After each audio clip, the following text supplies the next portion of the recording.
Hey, how you guys doing? Alright, let's get into this. This is the last game of the U.S. Chess Championship. This is Fabi as white and Alexander Onischek as black.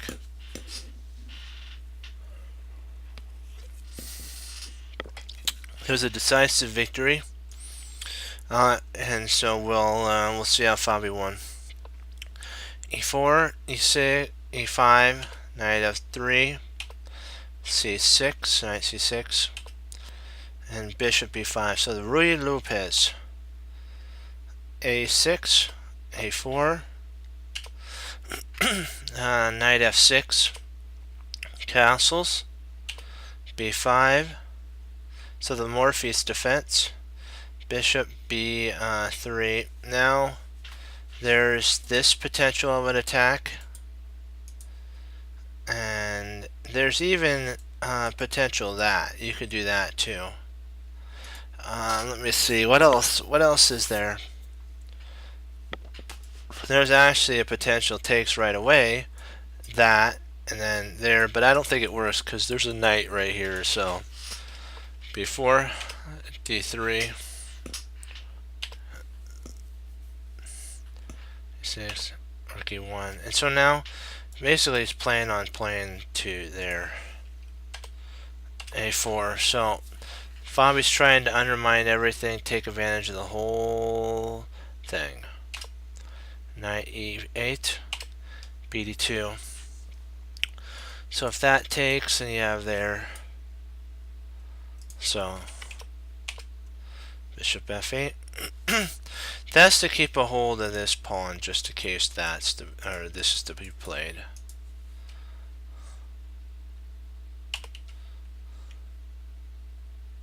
And remember, back here, there's a potential C3, just in case that happens there, and then you can push. I just wanted to let you guys know that that's a potential idea. So Fabi played knight f1, a5, bishop a2, d5, a takes b, a takes b, e takes d, e takes d, and bishop to g5. Decisive attacks are starting to come down the pike. He takes here, rook takes, and then e4, trying to put a question to to white. What you gonna do? Where are you gonna move your knight?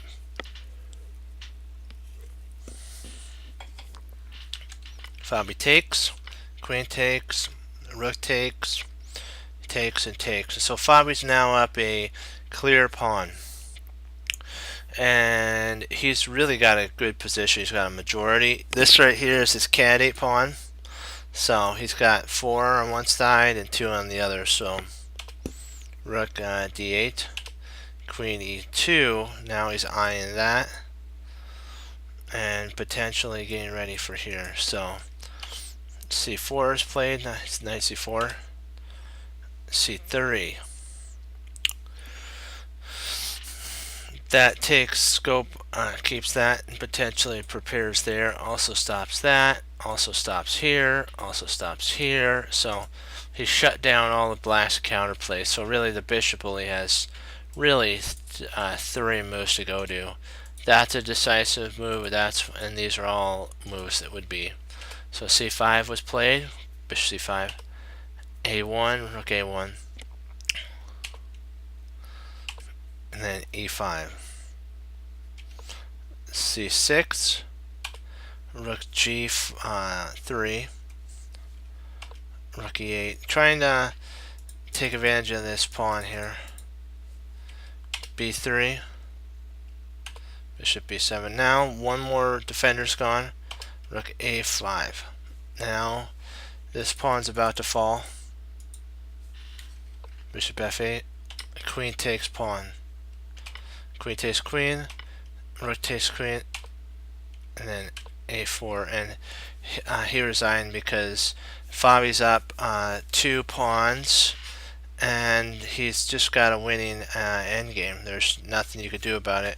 He's got two candidate pawns, and I believe this is a decisive victory. Yeah, it was a really strong one. Then this one is this is Hikaru Nakamura versus Var Akobian. And this is actually not he faced Wesley today. It's the one before. He beat Var in this, and it was a really, really good game, and so I wanted to show this one to you. It was a French defense. Var's like the ultimate French defense guy. But for some reason, it just failed him. He just didn't have a good French defense this time. So, if you get the French wrong and white knows how to handle it, you get singed, let's just say. E5, C5, A3, A5. You can actually play here if need be.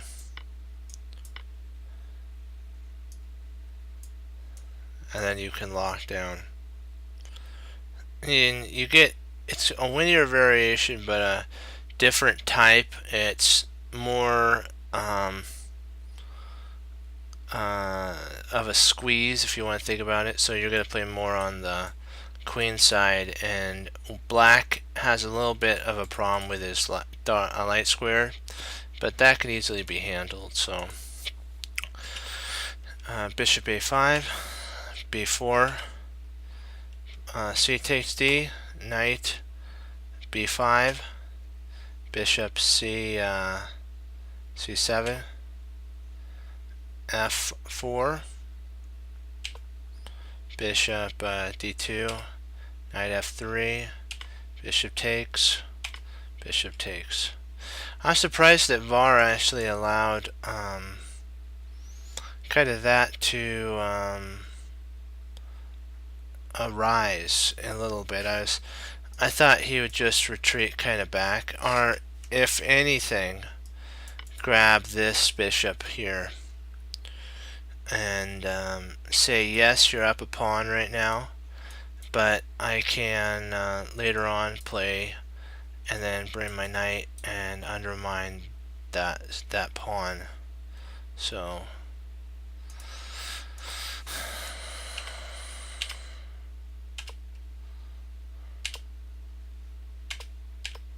castles, bishop d6, king h1, just in case if there's ever a discovery.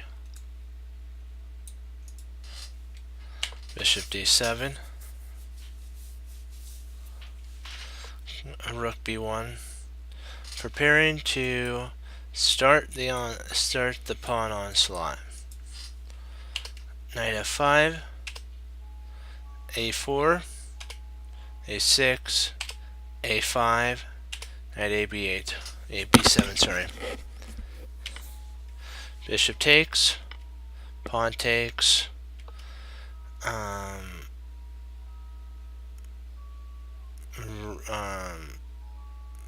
Hikaru goes a3, c5, c8, rook c8, b4, a takes b4, rook takes b4 now. That's under fire, that's under fire, that's under fire. This is a potential opening of the position. That's weak, so tons and tons of weaknesses on Var's side. Knight d8, rook, queen b1, queen c3, e6. Boom, baby, you gotta love that. He's freeing up that spot right there for ultimate domination. Once that takes and he jumps his knight in, there's no way that this knight will ever be expelled. This knight is like super knight. There should be an S on it, or I for invincible knight. Queen c8, c7. Queen b4 now. Yeah, he's going for a big one. Yeah. Hey, how you doing? We're going over Hikaru as white. This is actually this. It's not the most recent one. It was a day ago. So we're going over that one. It's one that he beat VAR in the French. So we're just taking a look at that. So G5 was played by VAR. A4. And this is really interesting because he now has a potential discovery and to win the queen. Yeah. Rook takes, queen takes. He has to kind of do an exchange sack, otherwise he'll lose the queen. G takes, G, and excuse me, VAR actually, he has all these pawns here. It's like, but they're almost all of them are weak. They're like totally weak. This knight has to get knocked out for the pawn to be pushed here, and then that's a weakness. So he's got a ton of pawns, but they're all weak. Rook e1, queen c3. He's trying to get the queen to, and then potentially he can lock down this position somewhat, and maybe even play there with a pin, not with a pin, but with an attack on the knight. Rook c1, d3. Yeah, it was interesting. Fabi beat Alexander honest check, but it wasn't enough. Sam won his game. I was really hoping for a draw for Sam because it would have been fun to watch the playoff. Because what happened was Annie on the ladies' side lost, and Nazi drew, so they're going to have a playoff tomorrow. I believe at 11:50, if I'm not mistaken, Pacific Standard Time. King c8, a6, b takes. It's kind of funny. Hikaru's like giving all of his pawns up to basically pry the king open. It's like, wow. This is a lot of courage to, that's the coolest thing about this. I was like, he just kept gobbling pawns. I mean, giving up his pawns, but he's up in exchange, and he's got more activity. So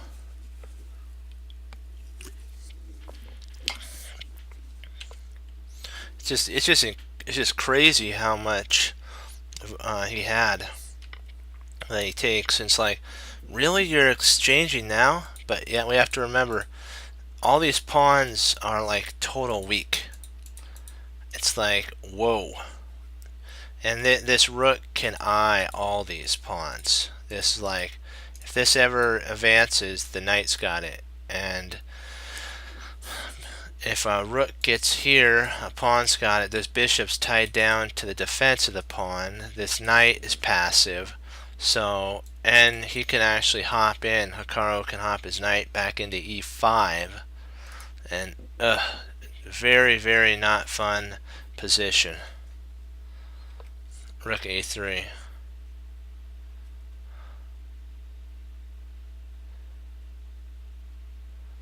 Yeah.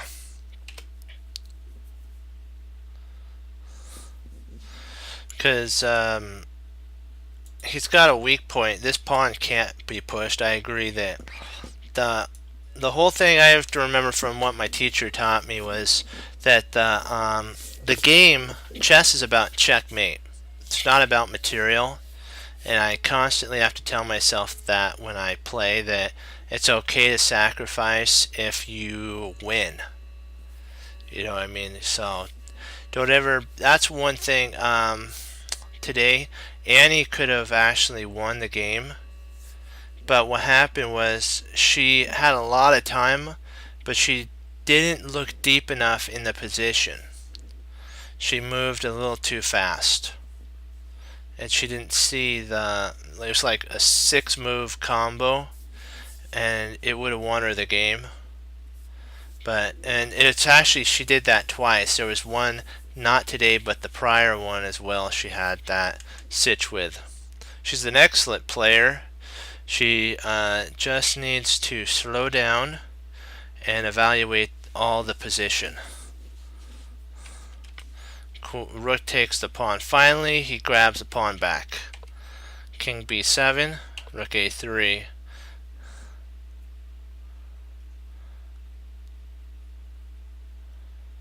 Okay, I'll do my best because I don't really remember all of the combo, but we'll go over it. And let me see here. So there, I like how Hikaru actually maneuvers his pieces. He sets up. He doesn't. If you notice, guys, he doesn't force it. He's preparing to bring another piece to the fight through d7 for a 3 attack. So he's locking every single thing down. All these pawns are all stopped. This pawn right here stops everything, and if this ever happens, you're going to lose a piece, so you can't take that pawn. Rook d, and so Var has to actually stop that. So now you have to regroup and say to yourself, I see another weakness. So he plays knight rook h3, and that takes scope on that pawn. So he sees that this is a weakness. So now he can actually grab another pawn with check. This knight's under fire. King a6, and then now he can trade off with a potential takes there. If this takes, he can take here. I don't know if that's good though. We'll have to see. Rook takes. I think that's best now that I think about it. You want to take with a knight, not with a rook. It'd be cool for a potential fork, but I believe you're losing at this point. So, because you're down a whole pawn, but the forking idea is cool. So there, and now Hikaru has an H pawn that can't be stopped. There's they were talking about it. Yasser and Jennifer and Maurice say that knights, if this bishop was off the board, and then we'll say this rook was off the board, and the pawn was like somewhere like right here, a knight hates when a pawn is on the rim, because it's really hard for the knight to kind of stop the pawn. A rook pawn is a pain for a knight. So if you can get it down the board far enough, a knight can't stop it. So e5 is played, h5, e4, h, d4. So he takes. Bishop now stops that. C takes d, f takes d, h7, and now this will arise. More likely 97, and then he checks. He doesn't want this to happen with the knight, because then the queen's gonna have to give its life up for this pawn, and Hikaru has another pawn, and a knight and a rook is enough to grab these guys. And so he just Var resigned, because there's really no hope, because, and let's just say he plays there. Let's see what do we got. Oh, there we go, smack. So if he goes here, let's see, what do we got. Oh, we have a attack there. So if he plays, let's see, what could we play here? We gotta be, because we're gonna be aiming here to there. So maybe here. But I still think we're okay because we have that. I think probably I'd play rook.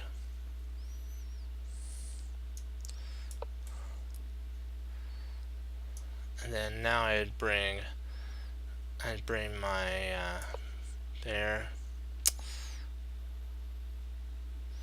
and it plays here. I guess we could bring back there and then see if we can't eye that and get in behind here. Interesting, but okay, let's. So you want to do the Annie one? Okay. I'll have to go pull it up real quick. Just give me a second.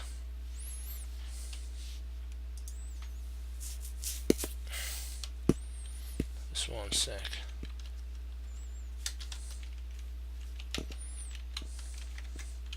Oops, I forgot to put chess game in there.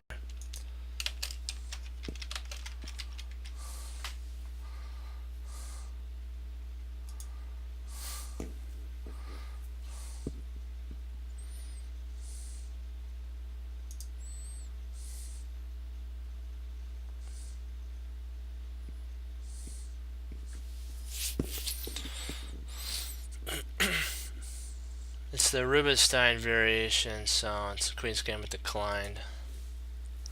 I'm trying to remember where the line was, so let's pull up another one of these. Do do do.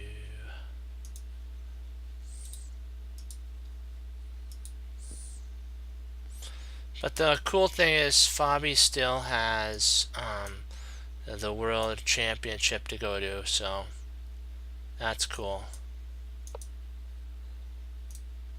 So he still has a chance to win it for the United States.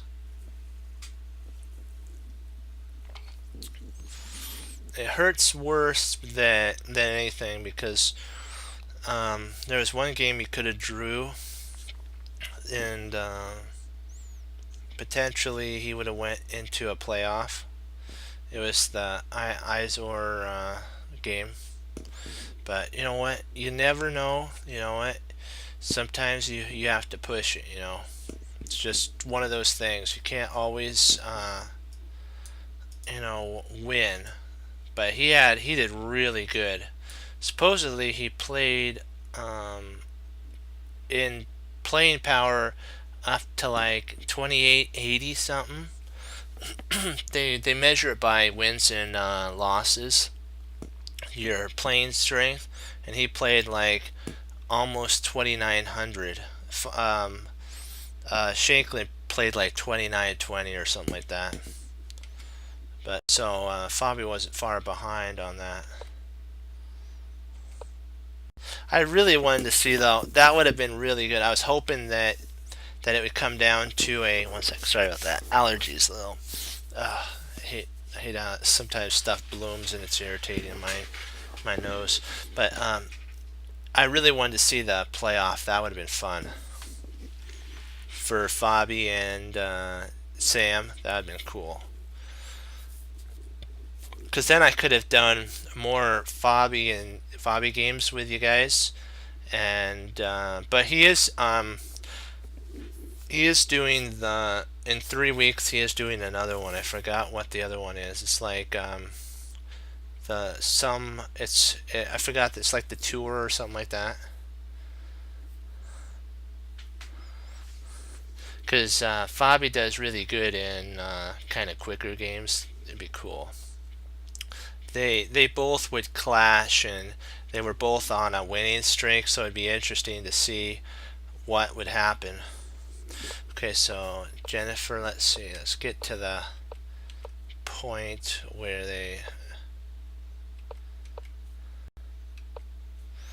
everything's equal so far. I'm trying to remember where that point is for her. I think it's when I believe it's kind of when Foster actually played that. I think that's kind of the move. Castle Queen side. So I'm thinking right here. This must be the one here that they're talking about. Because she played Queen A5. I think it had something to do with. Let me see. Yeah, it was like an A6, and it was like bishop here. Then there was like a combo attack that would have happened, and at this point takes, and because she's threatening to at this point bring a knight, a queen, a knight, and then a bishop, and storm on the queen side. But she played queen to a5, and she missed the opportunity for this. Maurice was talking about, I think it was like a5, and then the bishop was going to come out trying to take scope there, and then it was something to do with like knight here, then if knight takes, and their central control. I really don't remember. I was kind of shocked when I found out there wasn't a playoff. So, but we'll still go over the game because it's really interesting. She's actually, if you notice, ahead right now, and so I wasn't really able to follow her game, but they did do portions of it, so I tried to follow it on Chess24. Queen E5 was played.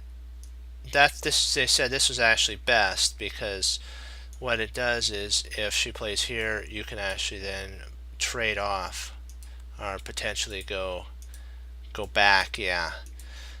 And it's kind of weird how this works, but you would think that going back isn't a good move, but it really is, because what you're wanting to do is storm the queen side, and there's not enough to be able to stop it. You also can play there, here, and all that. So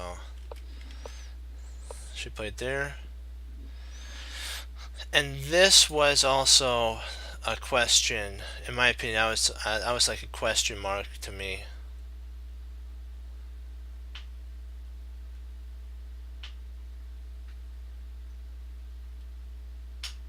Okay.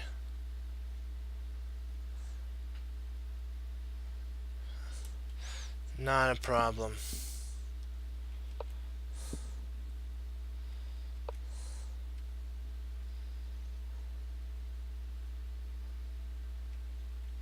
Yeah, the Madison attack is Madison attack is an interesting for sure. H4, and this right here is here it is. This is the spot. Okay. Yes, this is it. Okay, we did it. We found it. Knight ED. This is it. And if she would have been able to find this combo, yeah.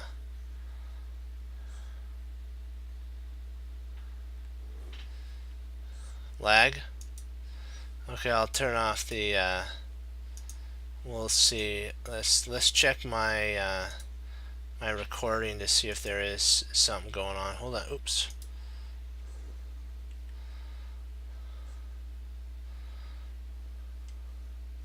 Huh. I don't know why it's lagging.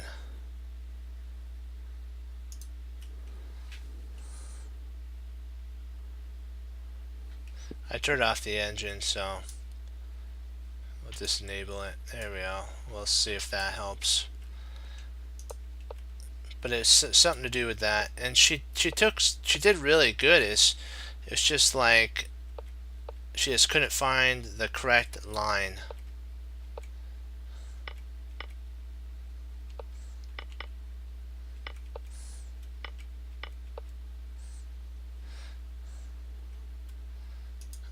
Let's take a look here.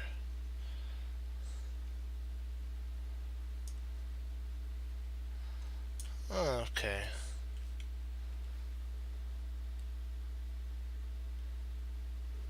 Huh. That's weird. It's lagging?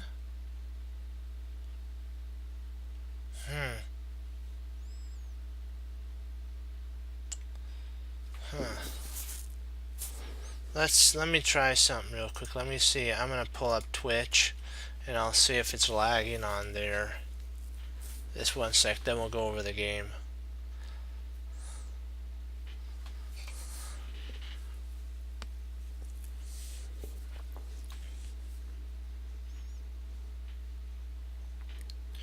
Let's see.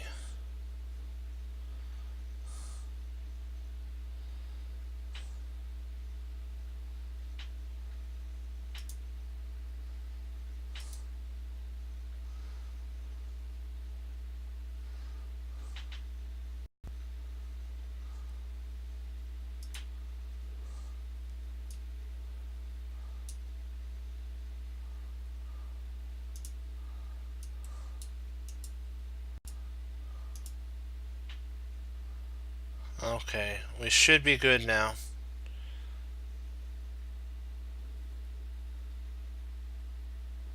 Okay. There we go.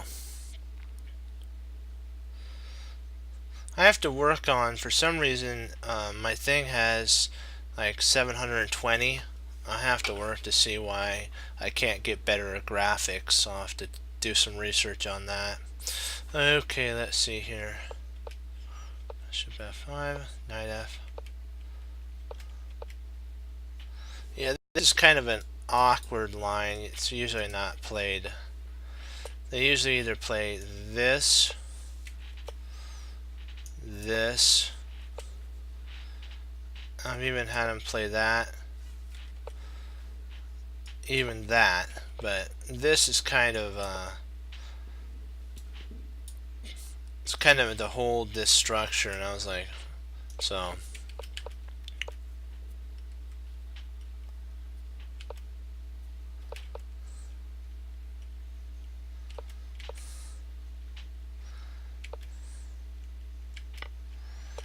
yeah, this was an interesting. I was doing some research on this.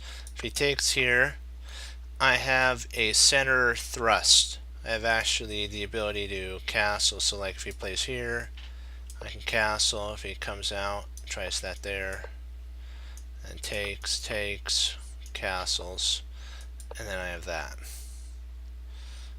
And if he takes, and I have a pretty good center. My structure's good, so. But he didn't do that. He kind of played okay. I took there. I thought about, thought about doubling his pawns, and yes, I traded my good bishop off, but I knew that if I had I was able to, if I could hold this here, that's a huge advantage, the e5 square. c3 is played. 95. And I was surprised he didn't take here. Because if he would have taken, I would have taken with my bishop.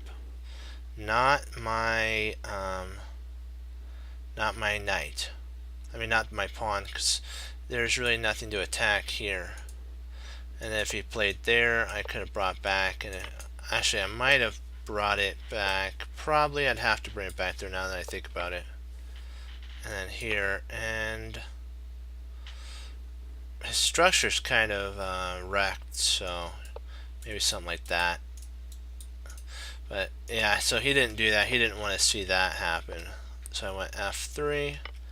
He took. I took, and now this move really stopped any of his infiltration points. Queen C. I went after this pawn, and then I took. Now I took, and I have enough. Even if I was to retreat my knight out, I have enough that I can hold my structure. Queen c8. Queen takes. I'm not sure if that's the best move, but I just thought if he allots me, I'm up a pawn, and I would trade down. But I'm not sure that if that's the best. Why not?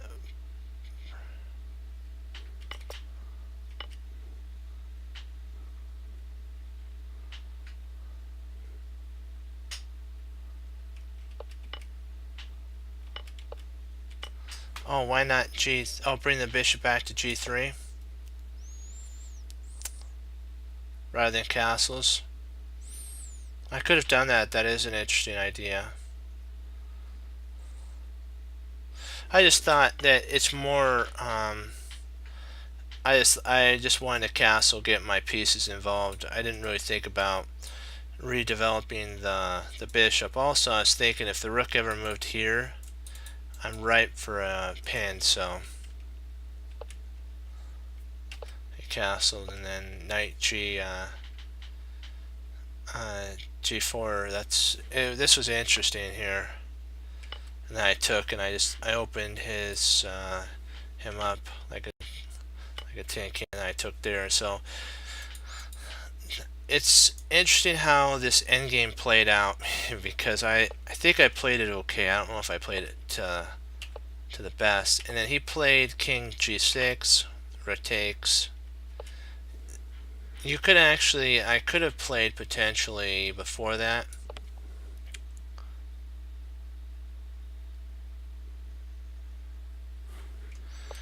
Oh, why not? Oh, yeah.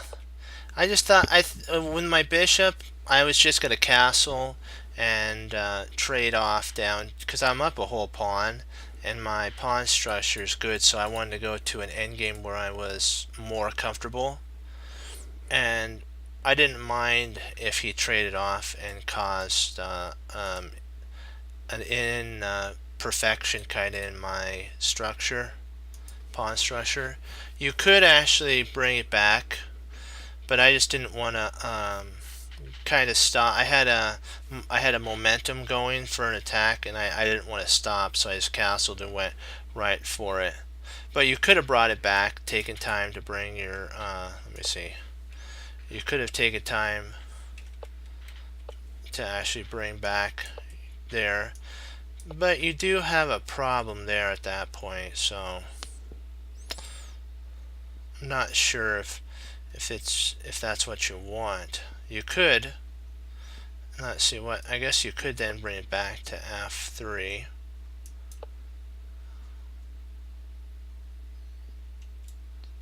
Yeah, that's more positional.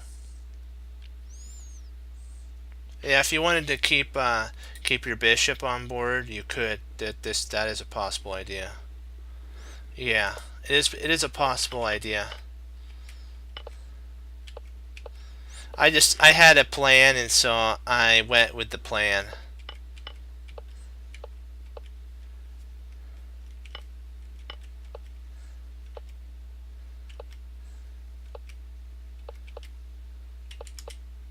The computer, I analyzed it with the computer. When he played that, the computer said A4 was the best, and that he would have to play A3 and then B4. And then if this was played, then G5.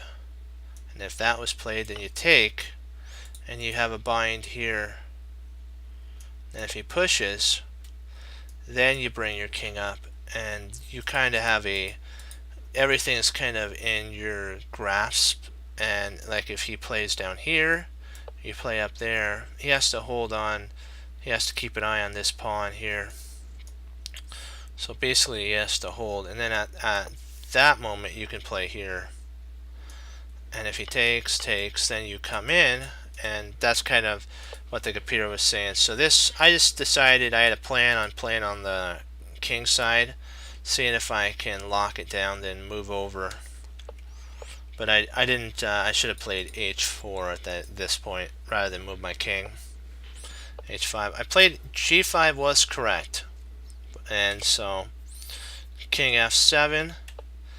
And at this point, H4 was another idea for a bind. That was a potential idea too that it said. But I thought, you know what, bring my king closer to the fight and then play C4. Because what I wanted to do, I didn't want to get into a draw, so I had to make sure I had a point of entry. Otherwise, if he was being able to lock it down, it would have been a draw, and I didn't want that. So I had to kind of do this a5, king c3. That stops if he plays there. I then can play here, a, which I really thought he was going to play here at this point. And then let me see here. What was my plan at this point? I'm trying to remember. I believe it was a5, and then if he plays here, maybe this is the draw I was concerned about. No, I don't think he can get a draw here now that I think about it. He would potentially have to come up. I have to be careful here. Maybe a4 wasn't the best move. I think potentially maybe takes. That still, I think, leads to a draw because he has a bind there.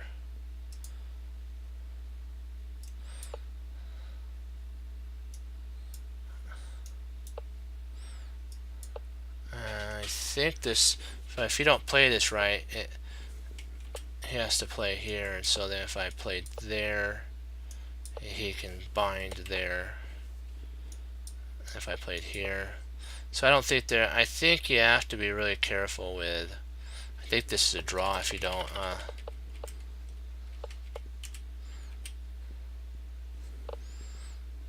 So potentially when he played there, this might have actually been a better idea.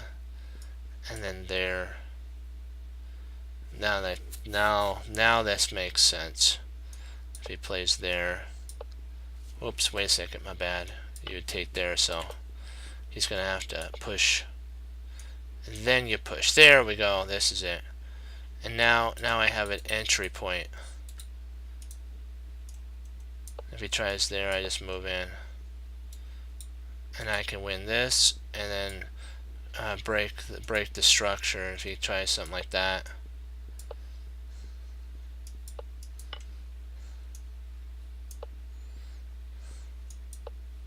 Even if he tries that, I just play there. If he tries there, you know, maybe that's actually his best line, is to actually take and then come up, but he didn't play that.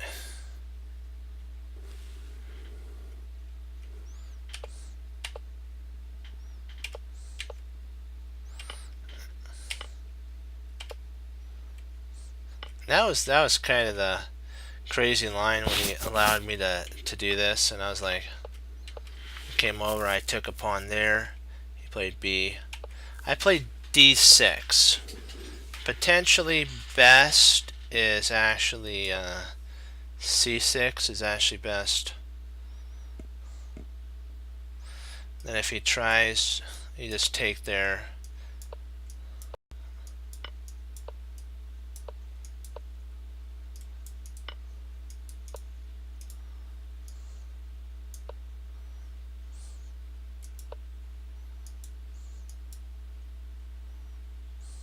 There's a pin there, so potentially maybe he would have to play here, and then I can play.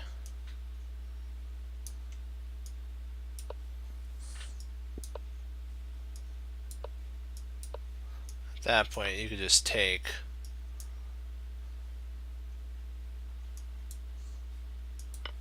And then you make a new queen.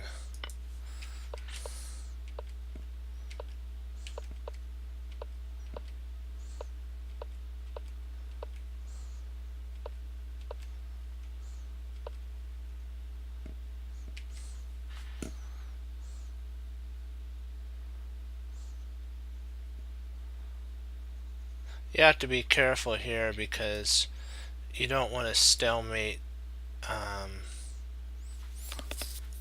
You could actually play there, and then he only really has 2 spots to go to.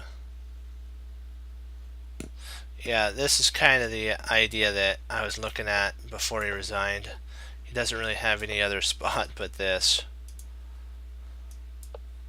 And then you bring there, and you can checkmate. So Yeah, now that we went over, we can go over that. We can go over puzzles now. Let's see what we got for our puzzles.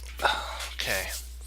Yeah, I was a little saddened about that Fabi didn't either win or do a playoff. But like what we said, he has the World Championship to look forward to, and in 3 weeks he has another tournament. So you have to sometimes forgive yourself and move on, and put it in. Don't forget though, because you don't want the same mistake. I forgot who said that. If you don't learn from your history, you're doomed to repeat it again. So we just have to, like Fabi. Trust me, Fabi won't forget how this felt. How this felt. Well, I wouldn't. I was this close to the ability for a playoff or a win. Boy, that stings. I've had a couple tournaments like that. I know how Fabi feels. I was a half a point away from first, half a point, and it's horrible. It's a horrible feeling. So.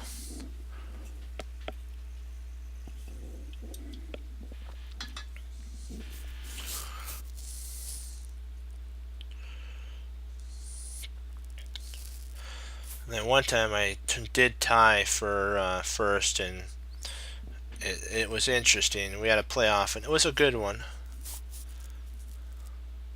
I won one. I won one of the playoffs, so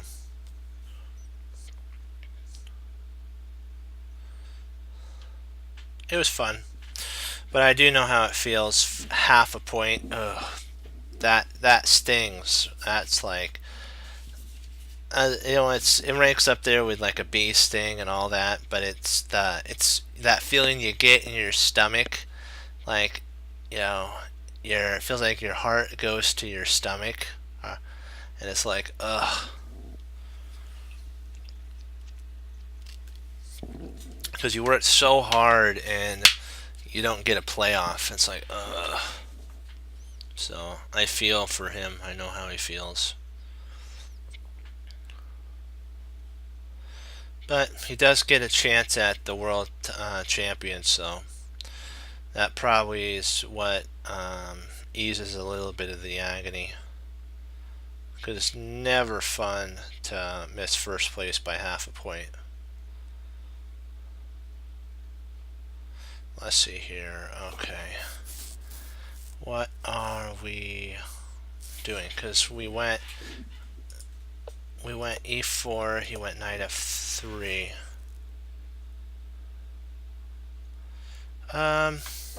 Yeah, I do. Sometimes I do play that.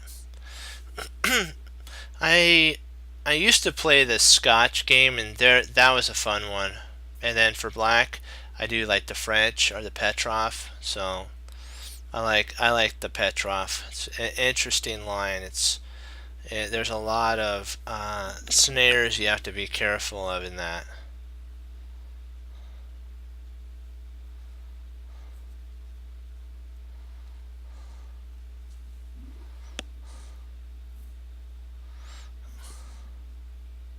Let's see. What do we want to do? See, now that he played here, the drawback to that is potential pin. I think it's the pin, maybe.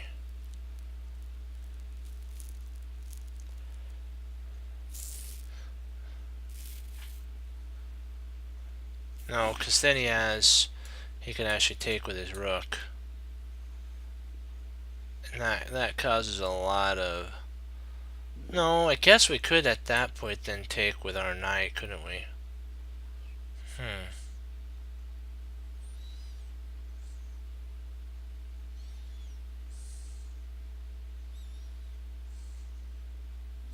Yeah. They call it it's sometimes called the Russian game. It all depends on what type of line you go down. There's a whole bunch of lines in the Petrov. We'll have to after all the games are, I think I'll have to start maybe pull some of the Petrov for black, and we'll see. I'll see if we can do a couple from Fabi's games, just his games in general. I'll have to get the code for the openings for the Petrov, and we'll have to do a couple of his Petrov games. He usually never loses with the Petrov. Fabi does. So let's see here. If we played here, let's say he plays there. We play here. If he plays there, we play there. He plays here.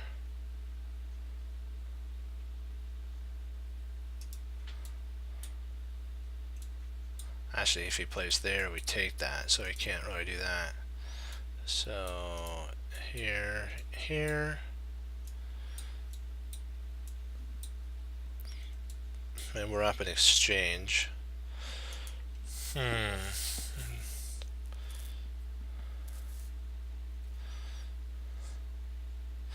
I've been trying to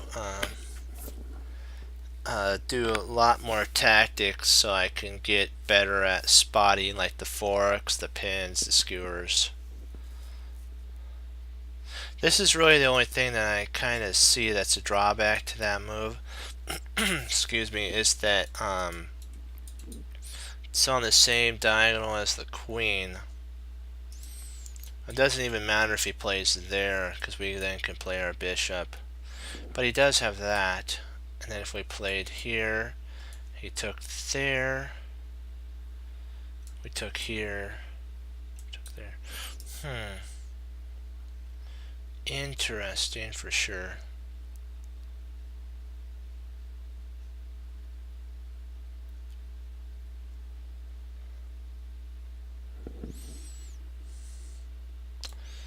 Thinking of that, but I'm trying to see if it actually works though.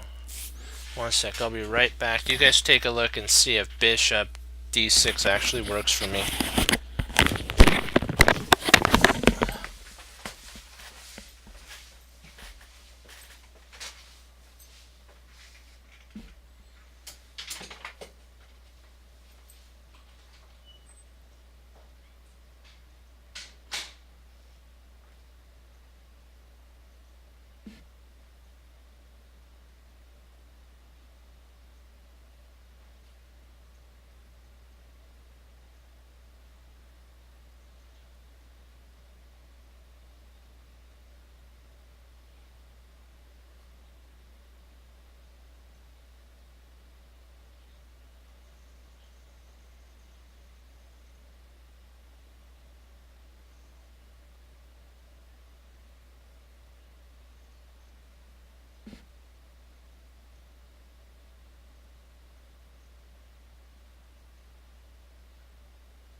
we got else here then? Well, there is another idea. There is takes.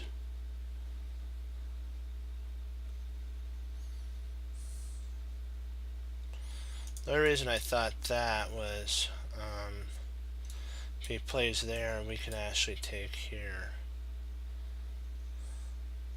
And if he takes there, yeah, seriously.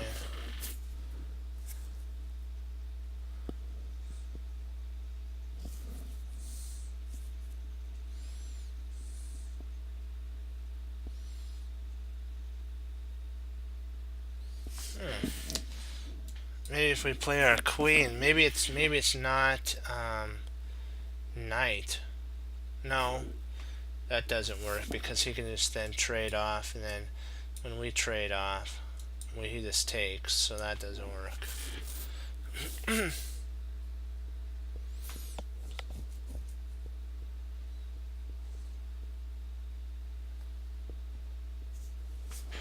Let's see, if we play bishop here, knight takes there. Knight takes. Knight takes.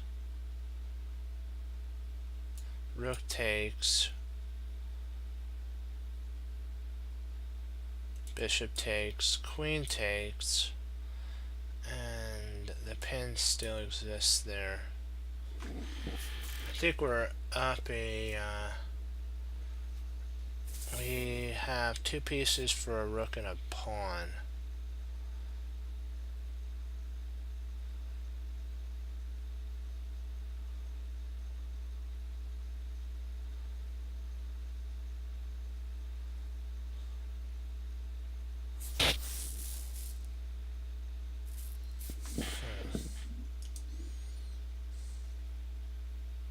I think we'd be up in exchange.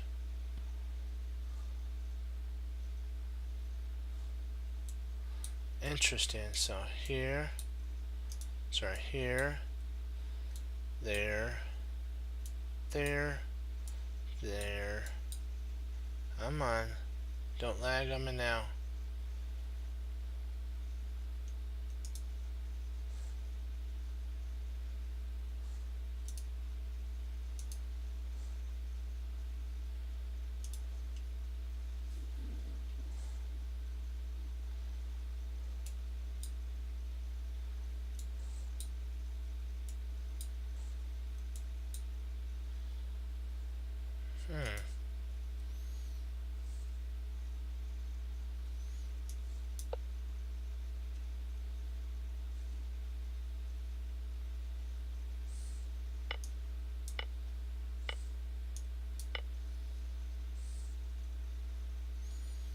Interesting. For sure, that was good.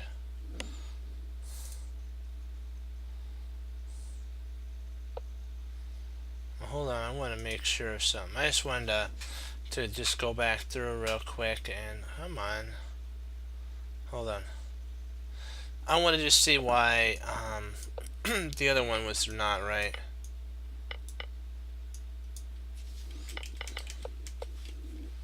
I just want to see why bishop was incorrect.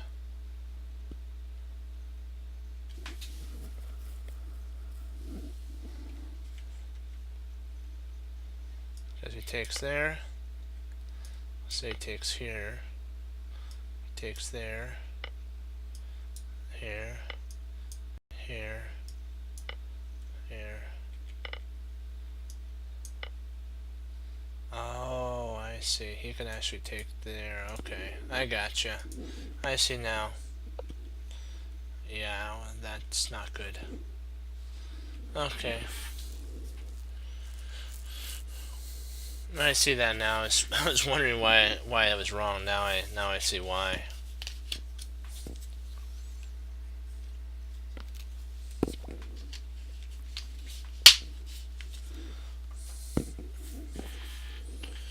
Let's see here.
Okay.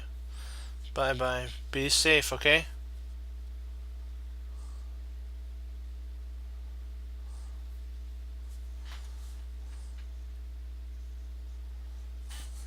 And God bless you.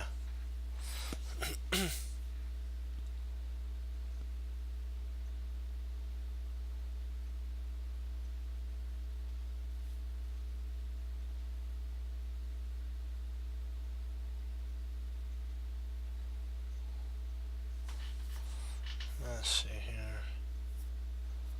Let's see what we got.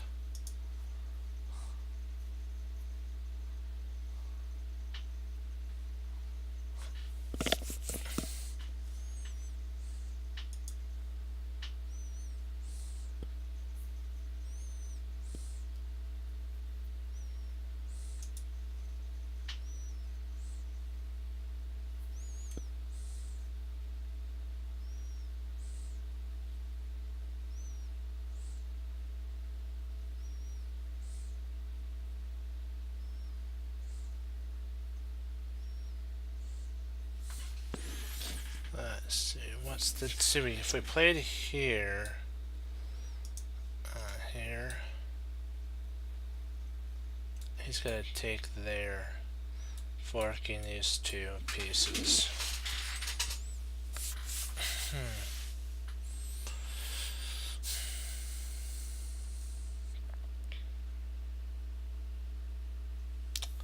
So what are we missing here? What are we missing?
Let's see here.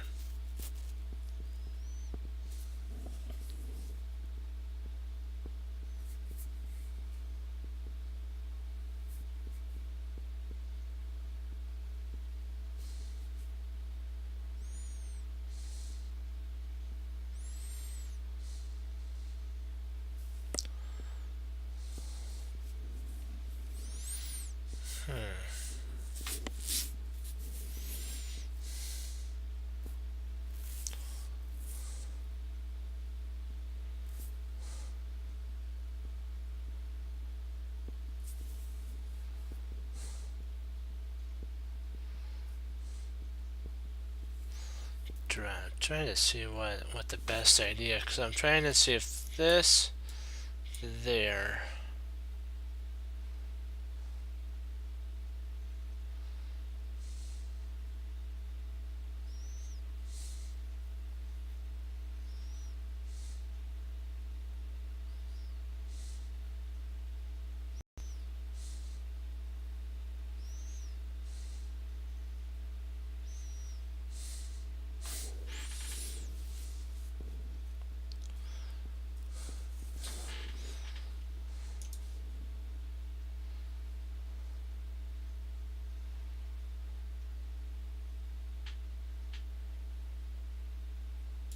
If I play there, he's got that. And if I play there, he plays here.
That can't be right.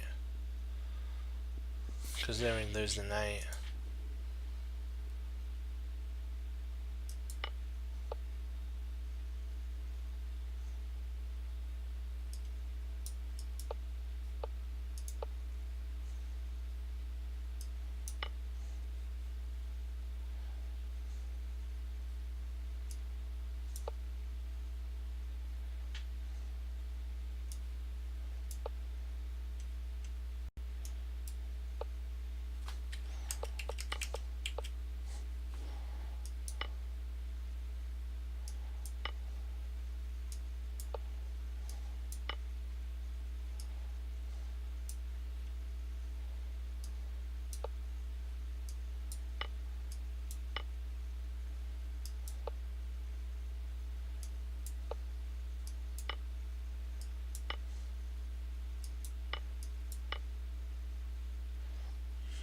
Okay.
if I play rook e1, bishop takes, pawn takes, if queen takes, then queen takes knight.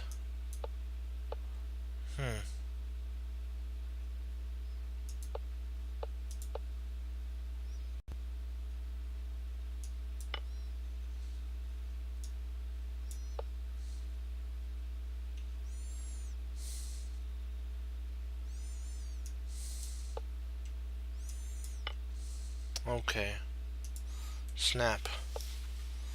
I want to see why mine doesn't work though. Let's go back real quick.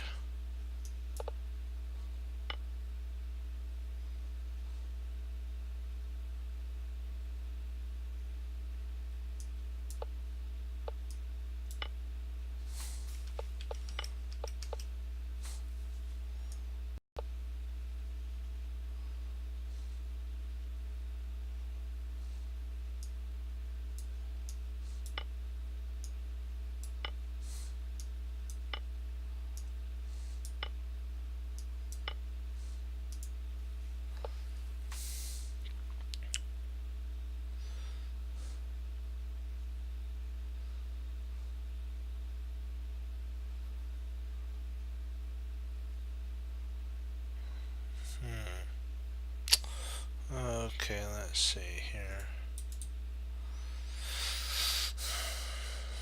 If we play, he's plays there, so this has been surrendered.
Oh wait, there's a pin. Oh, we can take it. So if we play here,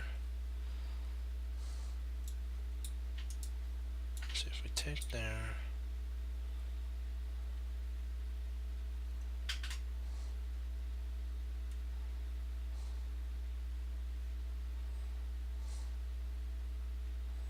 So rook takes rook.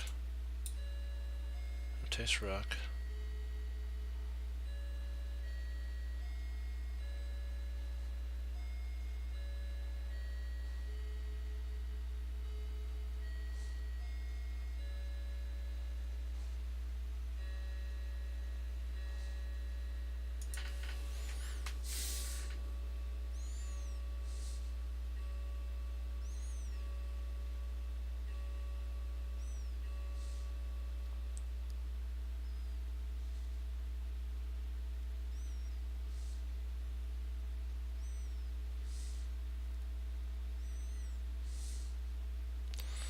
So if we take here, take there, push here.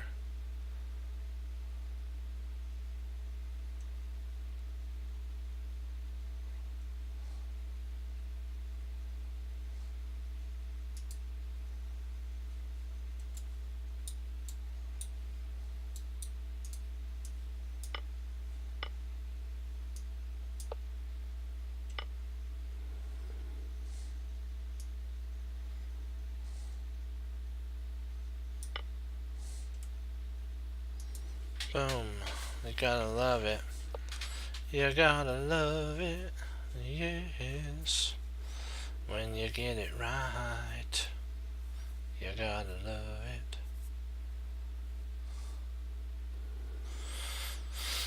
Okay.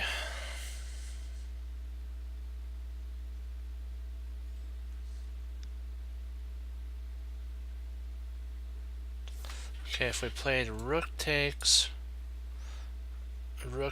bishop, and if he plays takes,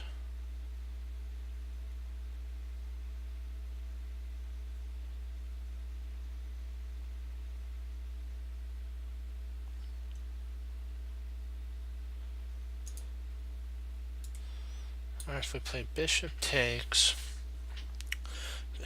knight, and if bishop takes, then rook takes is mate.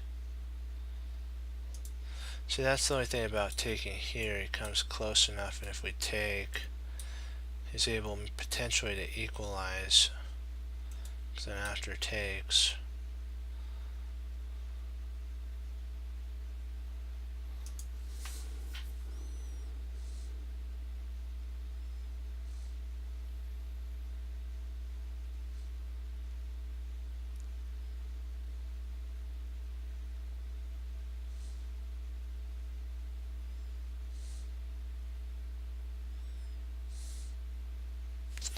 okay, man, this is a combo interesting sitch, guys, huh?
Wait, if we take here, he tries there, we can actually just take.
Let's see what we got here, guys. Let's see, what do we got? What do we got?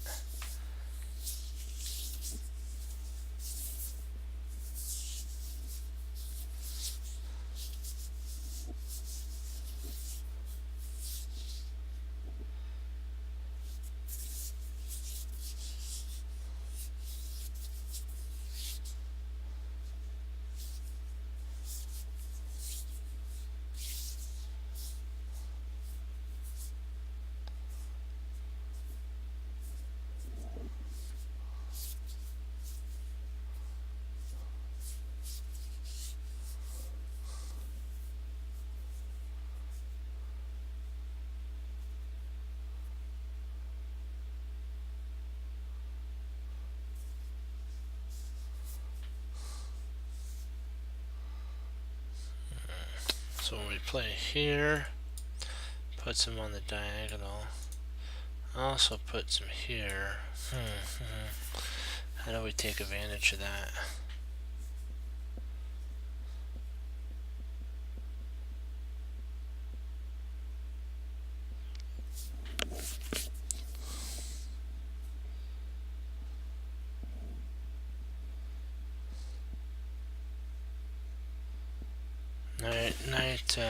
Knight c5.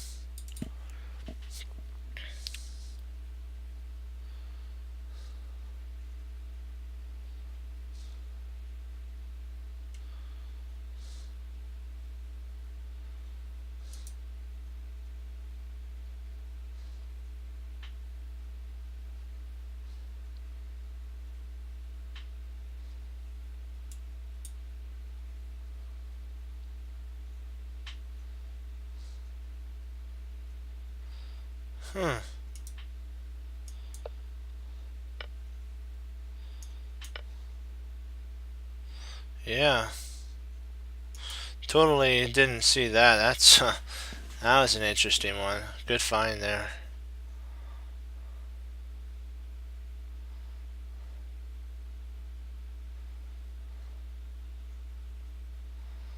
Okay, dokie.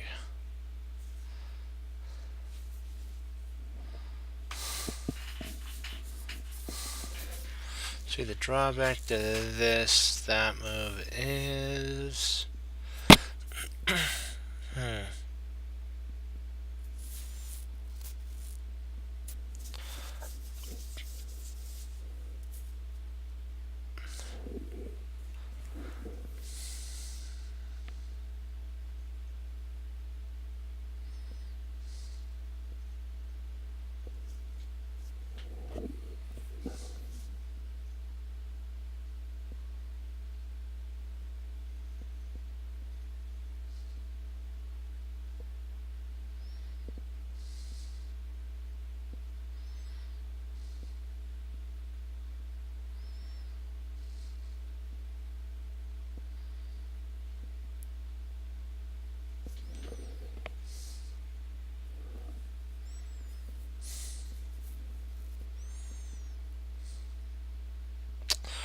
trying to see.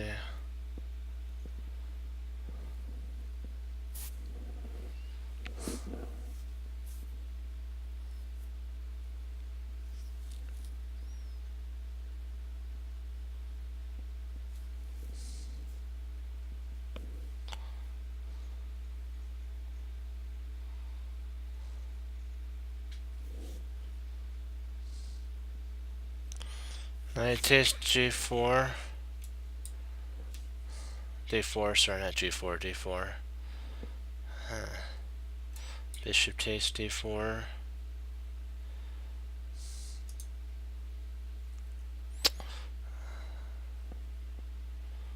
a4.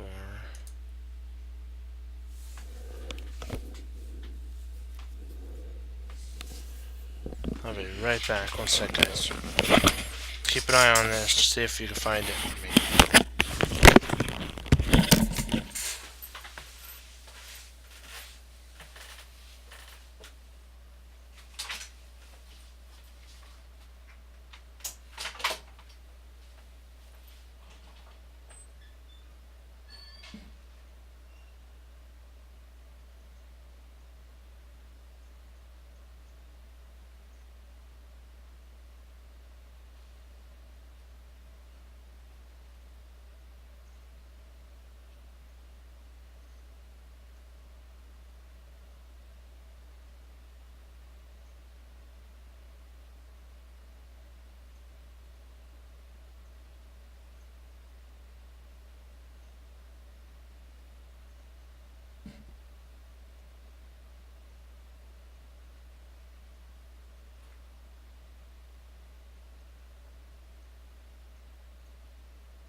Bishop takes, pawn takes, queen d3, pawn takes knight.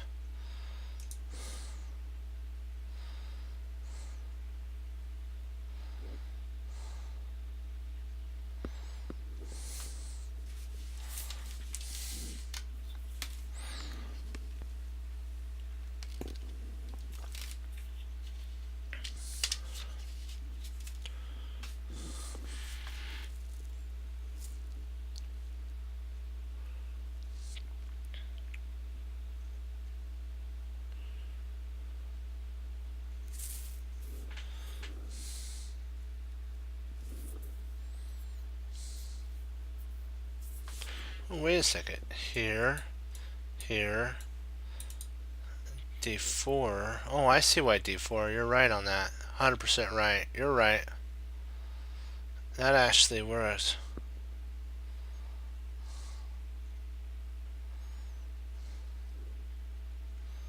No, you don't. You're. I gotta tell you, the queen would take back at that. Well, let me see here. Bishop takes e.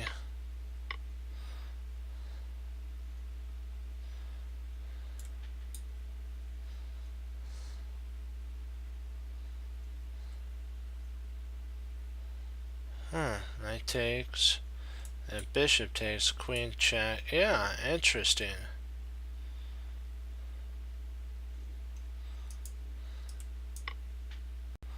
Yeah, then you take there.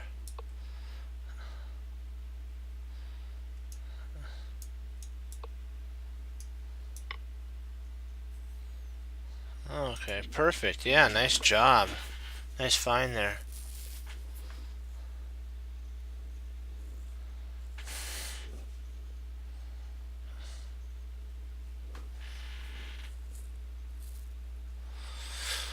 Okay.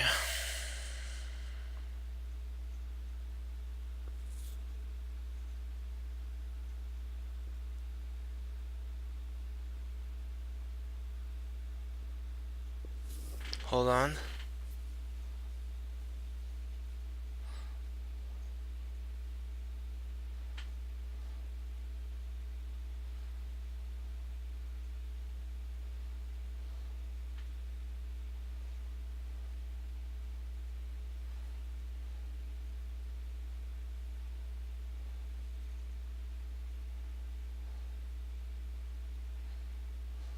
Yep, exactly. You got that right. That is the correct line. That is the correct line. You got it right. 100%. Yep. You got it. Okay.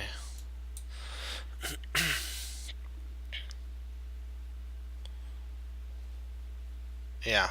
It saves the knight. If we don't take, it actually saves the knight. Yep.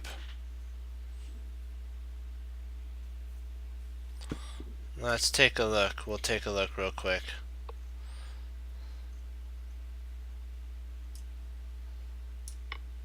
Oops. Let's give that a reshot. Oh, what am I thinking? You have to take, sorry.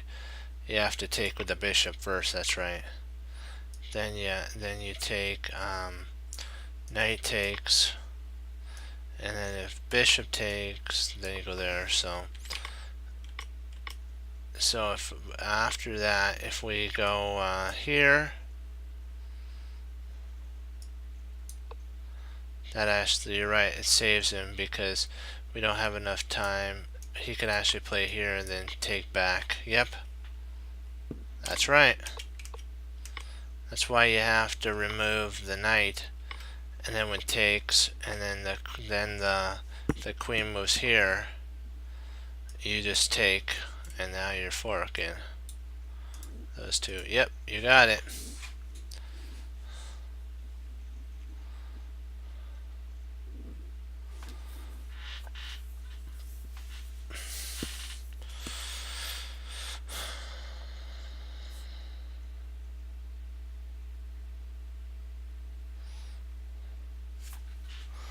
Rook takes d, bishop takes d, and knight c5.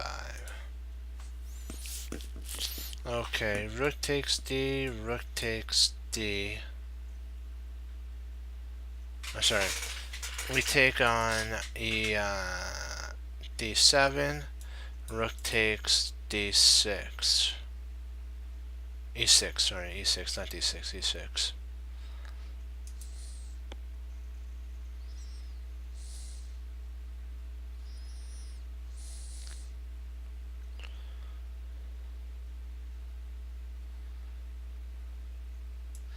If we take here, if we take there, he takes there.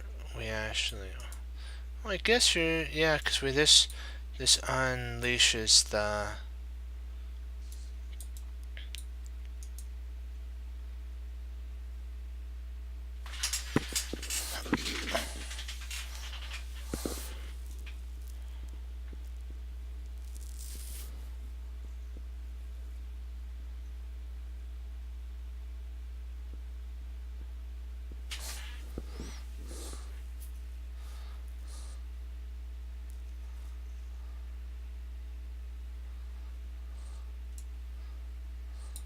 Let's try to see if we play here.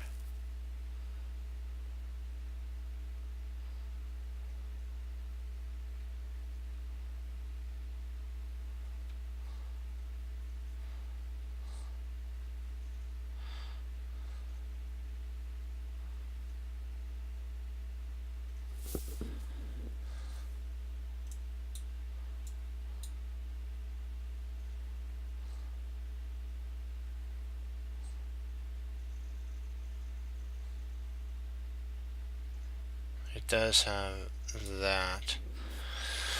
The bishop takes, we take, knight takes, and I believe it might be here, here, there, there, there, there, and there. I think that we use a pin.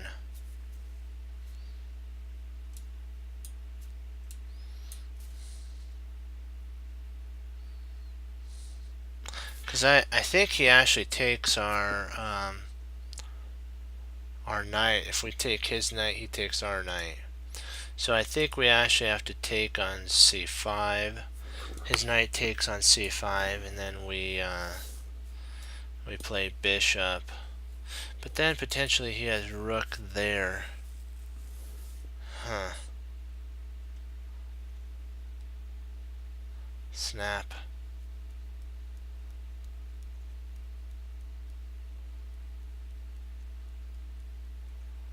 Hmm.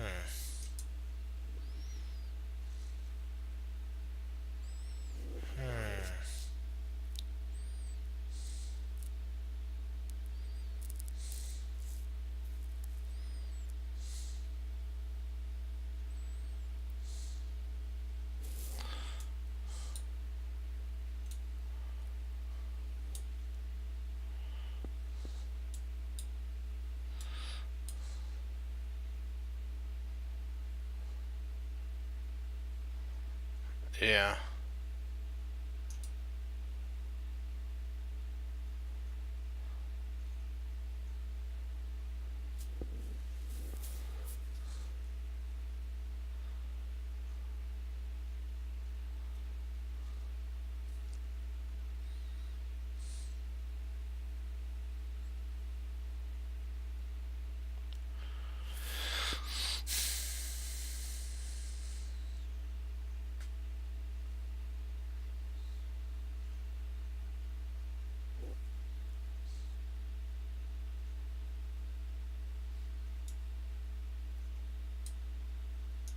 Yeah, right here.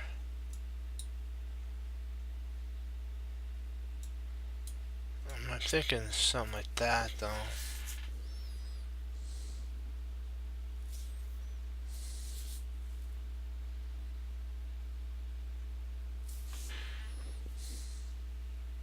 Oh, that does, you're right. That does handle it. Yep.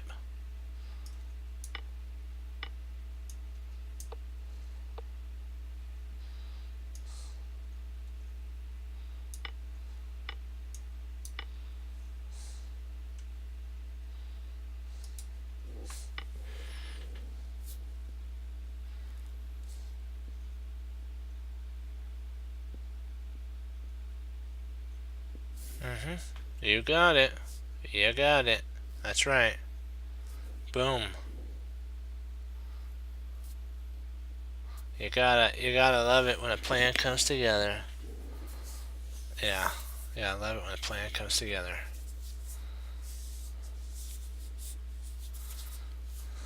Let's see here.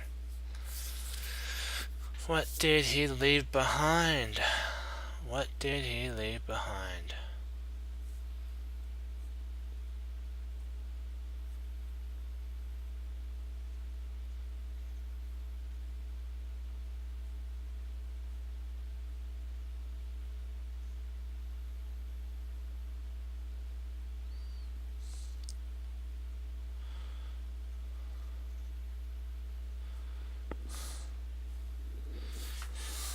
Yeah, did you see Fabi didn't get a playoff? That was sad.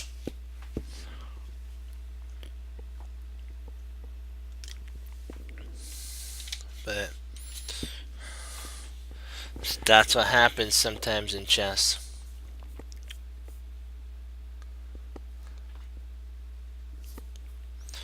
You don't always get what you want.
Oh yeah, the magic of chess. Yeah.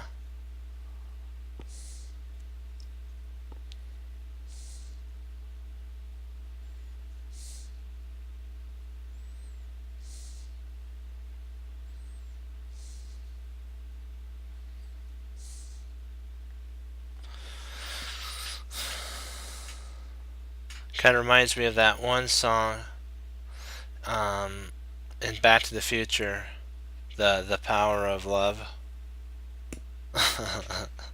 uh,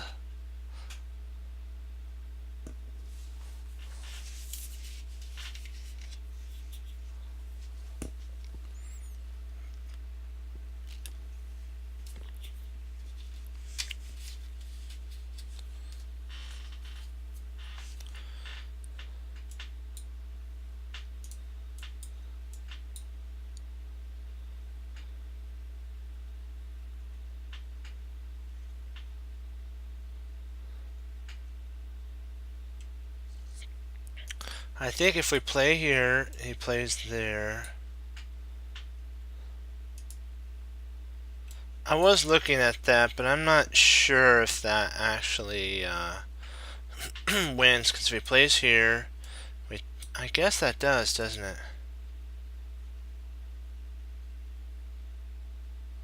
Hmm.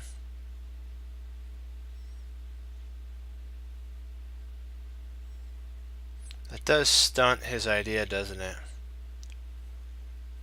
Let's see, here, here, here, here.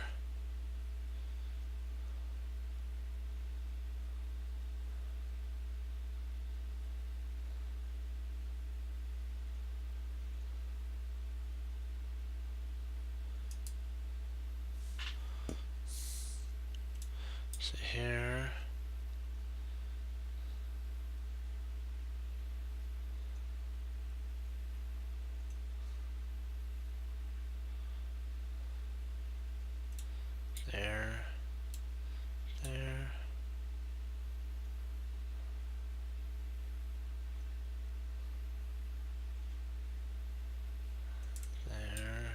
there, there.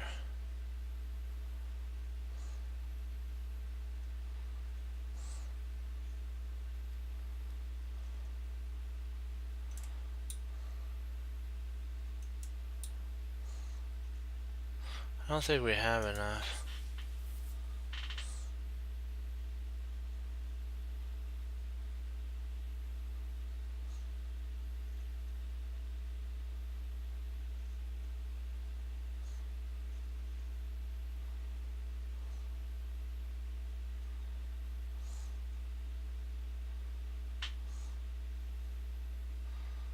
Yeah.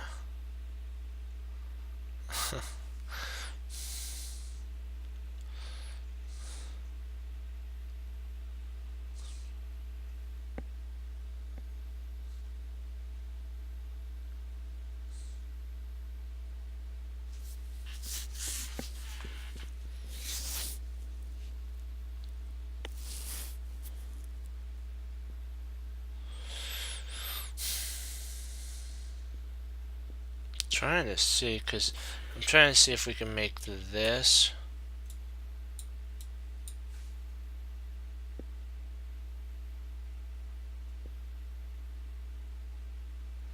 See if we can make this work.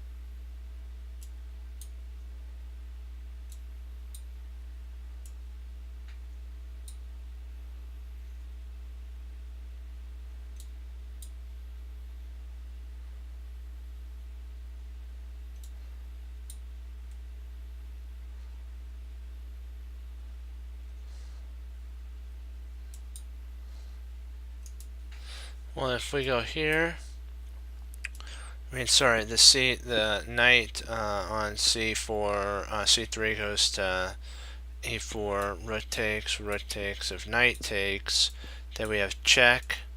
He moves over, and we have mate. See, it's here, here, here, here, here, here, and mate. So I don't think he'll take with the knight.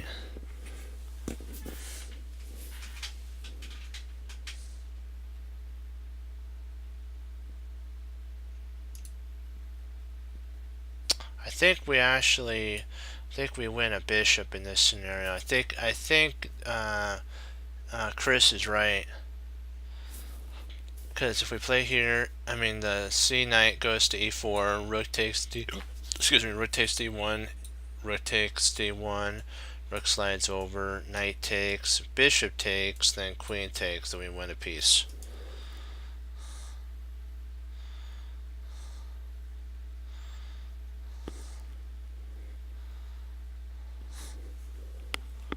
We mate in 2 if he takes. Oh, rats.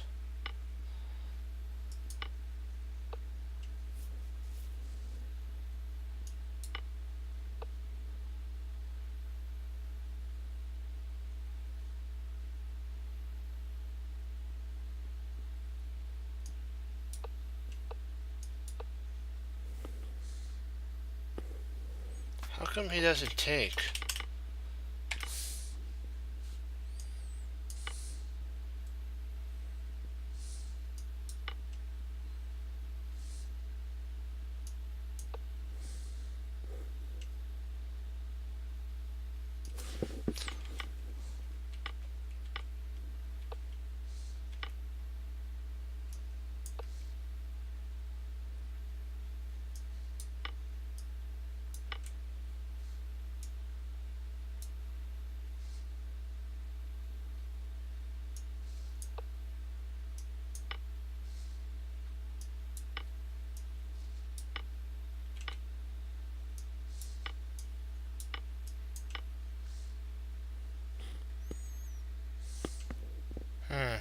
Trot.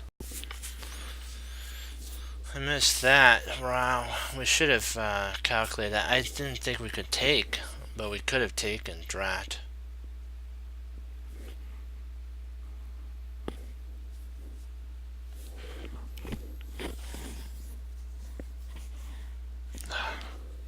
It's got allergies a little bit.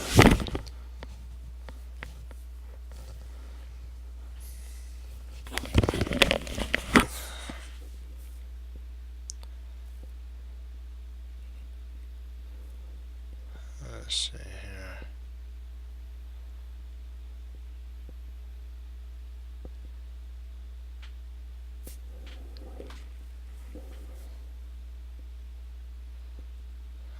Let's see what we got here.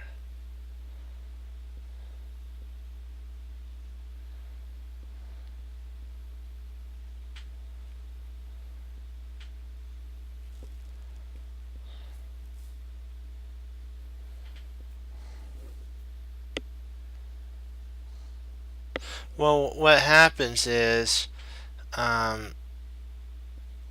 he actually can. Well, let me see. We'll take a look real quick, because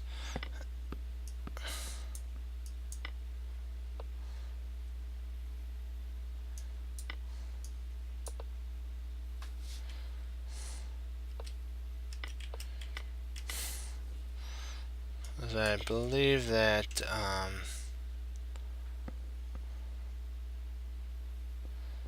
he could actually take with the rook.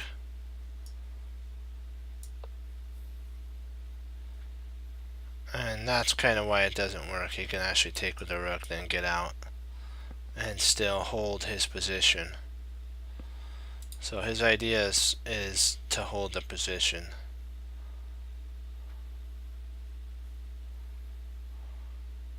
Yeah, it's this. If we try that, we have to move, because otherwise, if we try to do something like this, he's got this, and if we come up, he's got that, and if we go over, we have that. If we go up, he takes, rook takes, and he wins a rook. So yeah, that's not fun. Not one bit. Not one bit at all.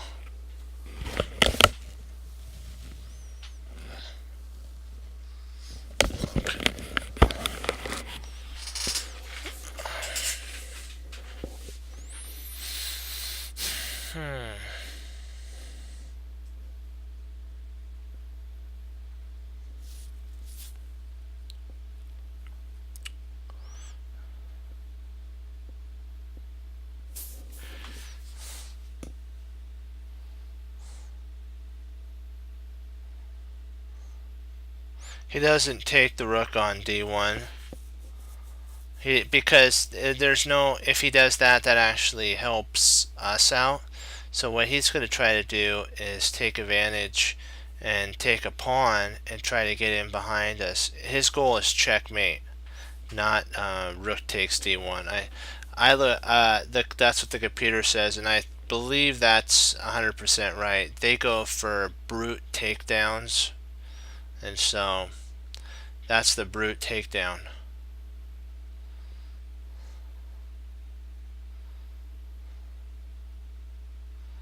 I think this is a simple one, if I'm not mistaken. Let's see, if we play queen takes knight.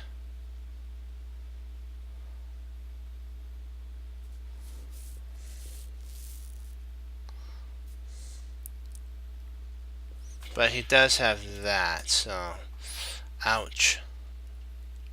So it's maybe not so simple. Yeah.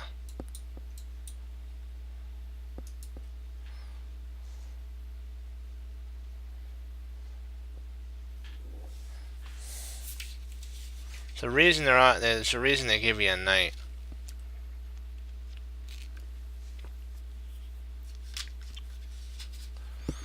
They don't give it to you for free, let's just say. It's like, you will submit to us.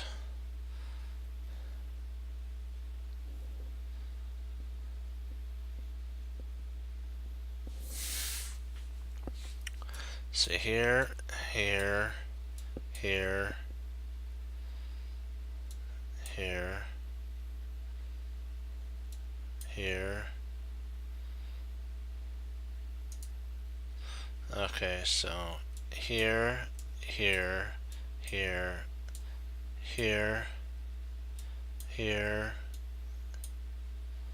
If he takes there, we win the queen.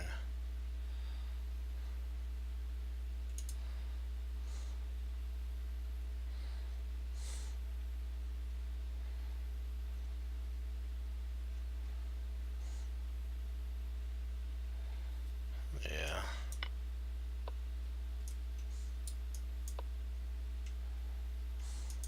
Booyah, baby. Yeah. Gotta love it. Sometimes it's plain and simple. It's the best thing.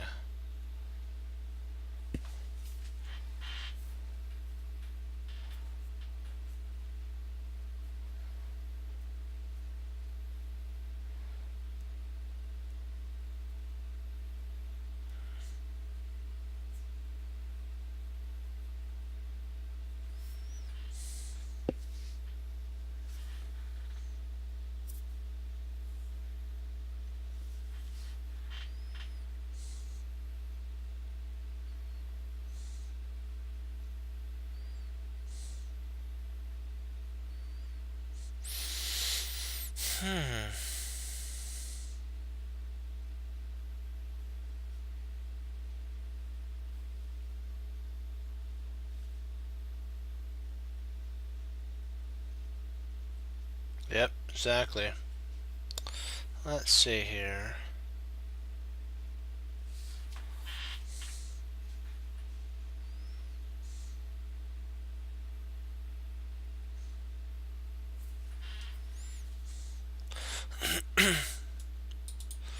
Let's see if we play.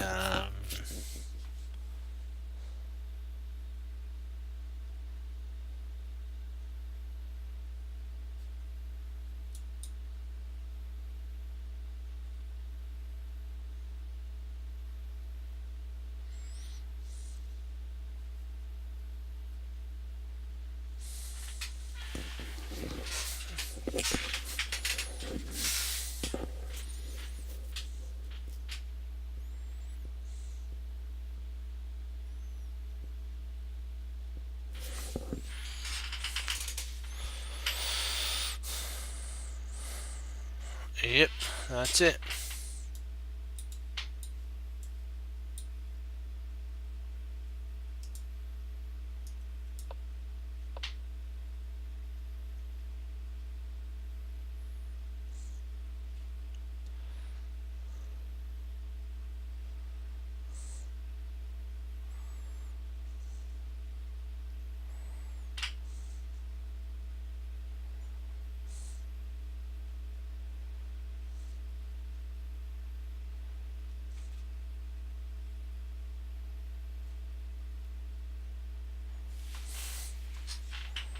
So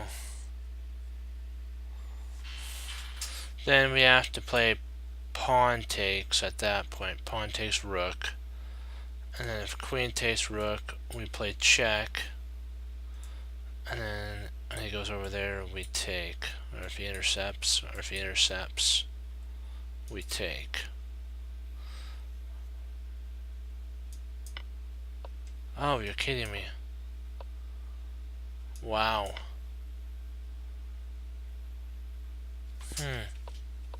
Why doesn't that work?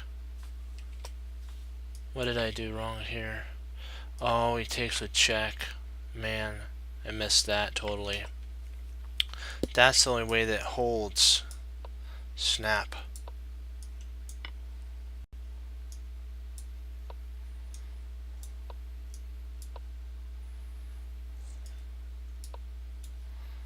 There we go.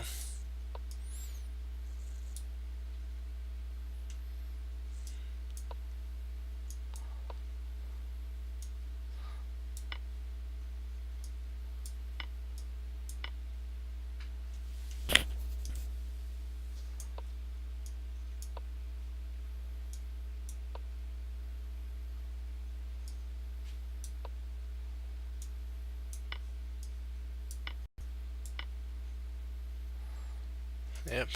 Drat. That's my fault. Sorry, guys. I did that. That was my fault.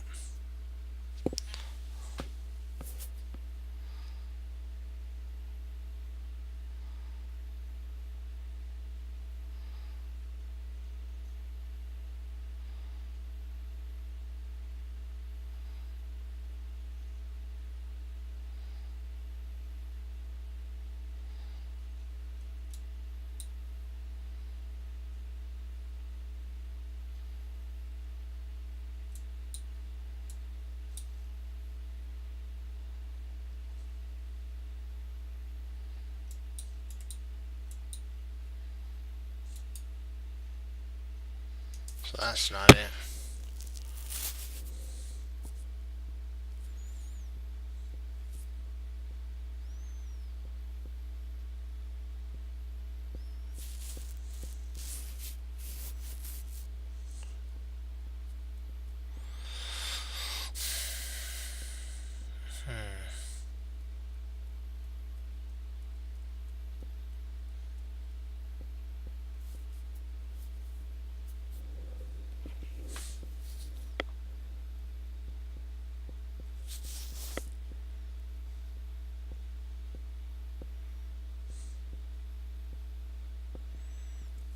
But don't we have an equal position at that point?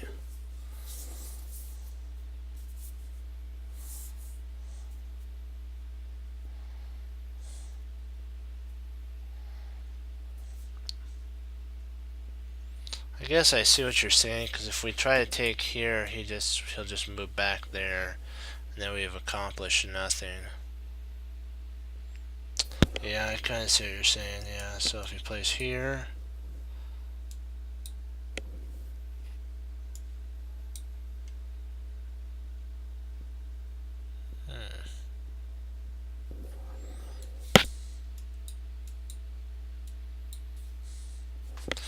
wouldn't that be an equal position?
Hmm.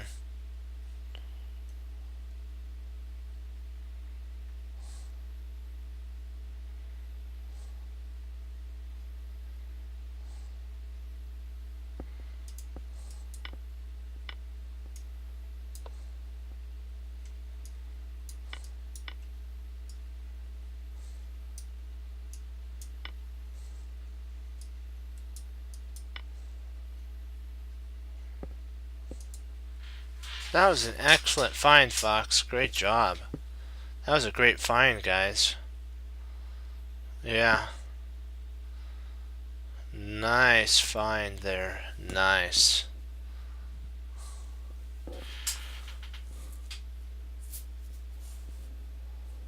We'll do one more, then I gotta log.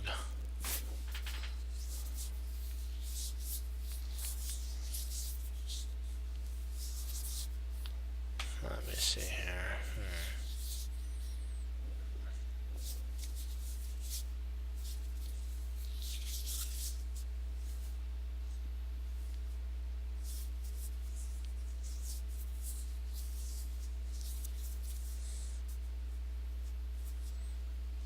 Let me see. What do we got here?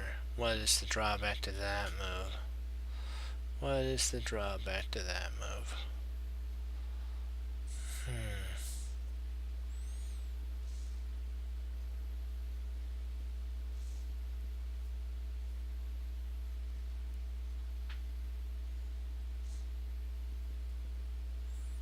Yeah, true. You have to look at all options. That is true. That was a good find.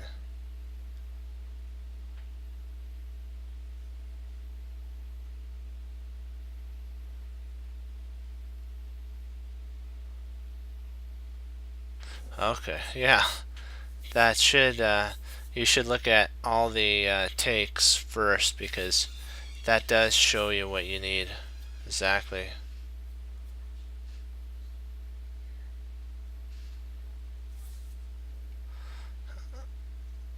Let's see here.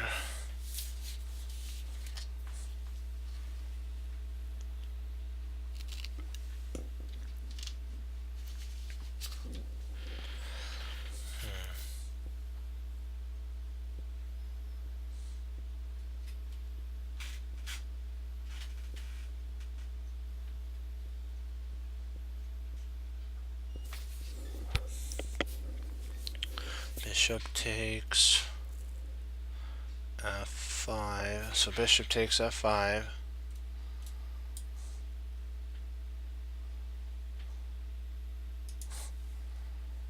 Okay, so if knight. Oh yeah, that makes sense. Knight takes.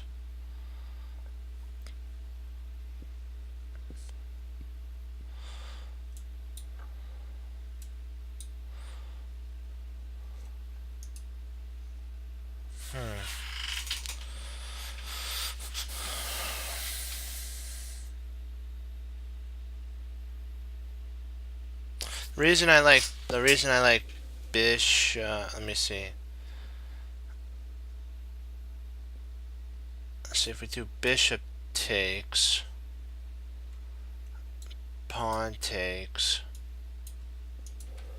I like bishop now that I think about it.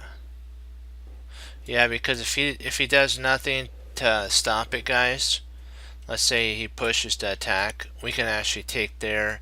Then when the bishop takes, the knight will take. Yeah.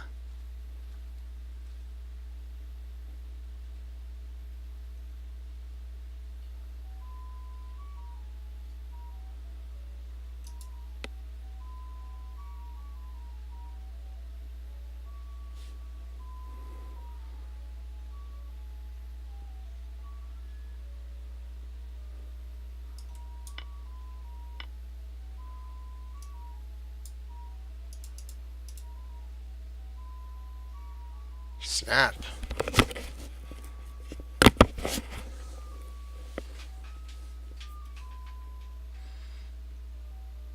Let's see if we play knight takes, pawn takes, and then knight takes check.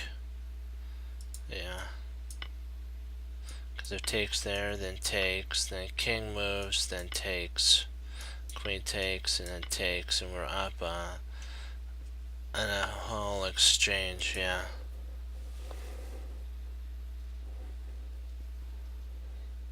We'll do one more, and then we'll log off. I can't help it. I'm like, I got to do one more. Yeah. Wait a second. We'll go over that line, Fox, for you. Here, let's do it. Okay.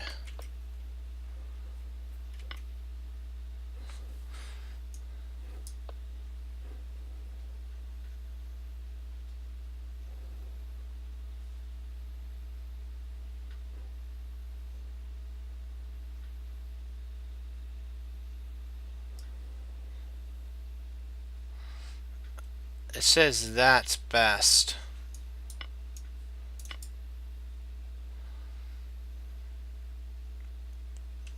Because that attacks the rook and the knight at the same time. And so when he goes there, you just grab that. And it leaves you up in exchange.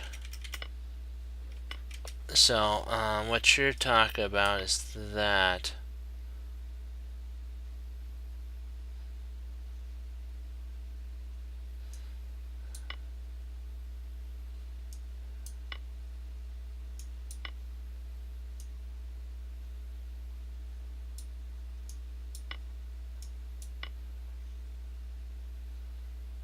I think we're still up in exchange. Wow, yeah.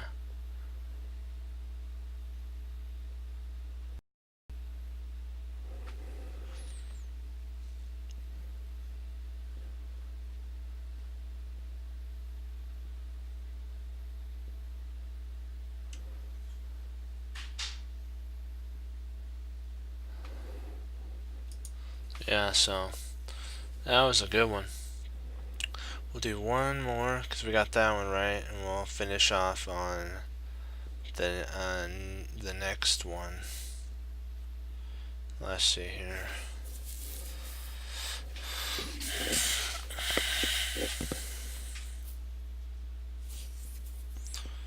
What's the draw? This is a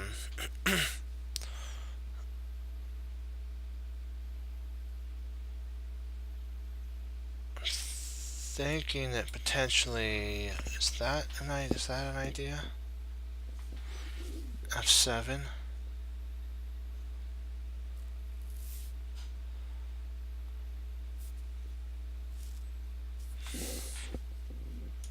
Or is it potential? It might be queen. It might be queen e2. I think potentially queen e2 looks really strong. I think that's the move, queen e2. Because then if he takes here, we get mate. And if he plays here, we get mate. If he plays here, sorry, we played there. If he plays here, we take, he goes up there, and then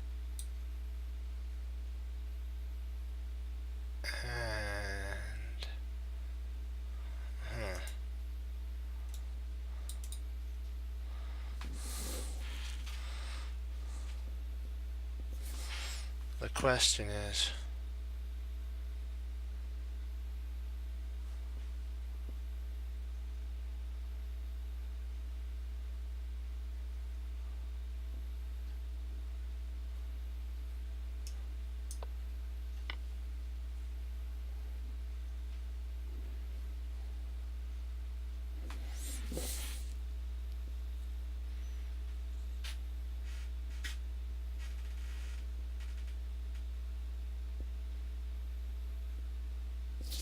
I think we have to take with the king, otherwise if we take with this rook, he takes with check.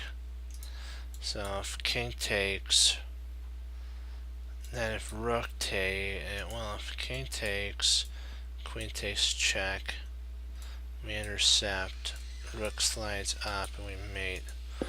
Okay, so king takes.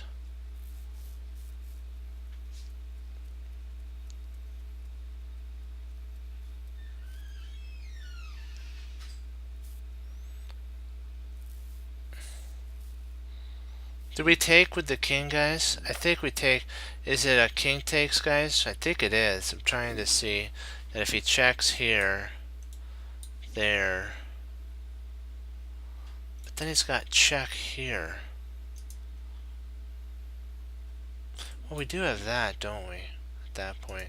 So here, here, here, there, there, and the queen guards that checking point.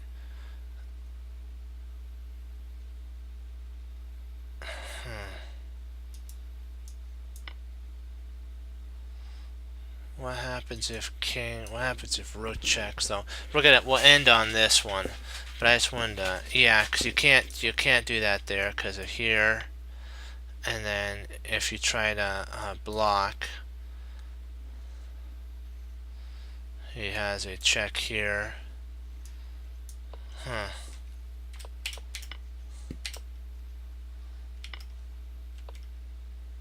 So then rook takes. That's one idea. King takes, check, king up. Okay, check. So if he comes there, there, then you'd probably, okay, you have to come there. If he comes there, then you probably have to come down, yeah. You'd have to come down there. And then if he comes, okay. Yeah, this is a pain in the drain.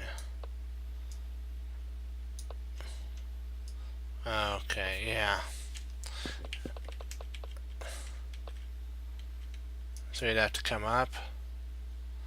I don't think there's any more checks that he can do. He'd have to play there. And then you play there, and then if he plays his king up, you grab a pawn. Well, then I guess he checks, and you grab that pawn. Then he checks, and you come down. I'm not sure. That is interesting.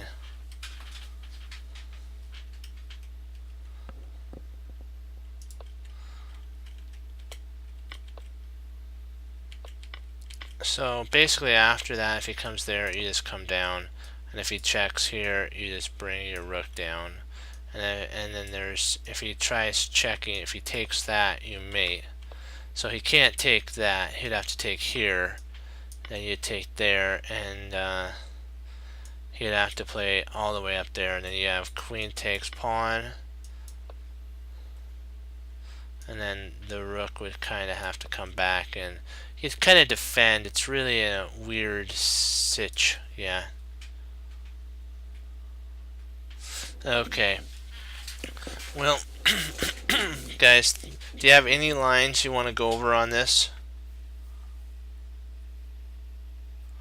Yeah, it is. Do you have any lines you want to go over on this, Fox? Does anybody have any lines they want to go over from this point here? Do you guys have any lines that you want to go over from this point? Yeah, king d7. That's right. And then you retreat your king to h8. What's the line? Yeah, put it in for me, and then we'll do it. Oh, you want to go over the... Okay, let's see here. So you're thinking about... Excuse me. The queen goes to b7. Rook there. And then the rook would have to take, the queen would have to take, and then you're 15 pawns up.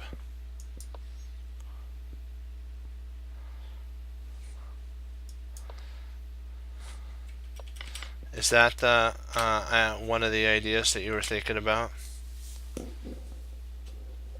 If you have a line you want to go over, just put it in real quick, and then we'll go over it, and then we'll log.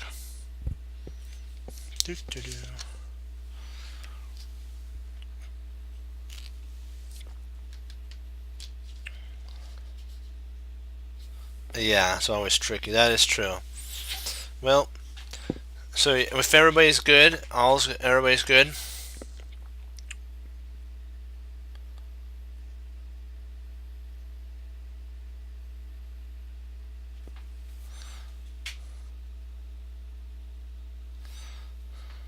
You don't have anything else that you want to go over? You could put yes or no. If you don't have any lines, you could just put no, I'm good. So that I knew if there's any lines. Okay. Well, guys, I wanted to thank you for all logging on. We're doing this. It's an up and down process, but we will get this. And you know what? We have to keep studying, keep learning from our mistakes, and remember, always keep moving forward. Don't give up. That's one thing you can't do. Don't give up. And remember that if it's over the board and it's over an hour, you can get up, walk around, and progress. And then you come back, and sometimes you can see the move. There's always a plan in the position. Remember that. If your mind gets cloudy over the board, get up, walk around, come back, and you'll be right as rain. And you know what? We have to keep pushing forward. Okay, guys. As Wesley So says, serve the Lord Jesus. As I say, God bless, and I'll see you next time on Chess Cruncher TV. Have a great